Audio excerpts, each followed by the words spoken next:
حضرت ابو ہریرہ رضی اللہ تعالیٰ عنہ بیان کرتے ہیں، رسول اللہ صلی اللہ علیہ وسلم نے فرمایا، اللہ تعالیٰ روز قیامت فرمائے گا، ابن آدم میں بیمار ہوا اور تم نے میری عیادت نہیں کی۔ وہ عرض کرے گا، رب جی میں آپ کی کیسے عیادت کرتا جبکہ آپ تو رب العالمین ہیں۔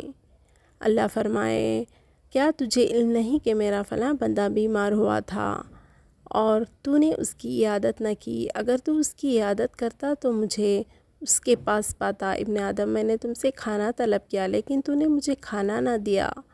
وہ عرض کرے گا، رب جی میں تمہیں کیسے دیتا جبکہ تو رب العالمین ہے۔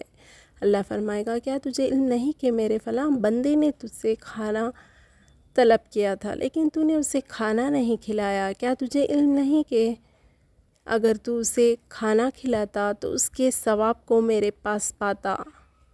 ابن آدم میں نے تجھ سے پانی طلب کیا تھا لیکن تو نے مجھے پانی نہیں پلایا۔ وہ عرض کرے گا، رب جی میں تجھے کیسے پانی پلاتا جبکہ تو تمام جہانوں کا رب ہے۔ اللہ فرمائے گا، میرے فلاں بندے نے تجھ سے پانی طلب کیا تھا لیکن تو نے اسے پانی نہ پلایا۔ اگر تو اسے پانی پلاتا تو اس کے ثواب کو میرے پاس پاتا۔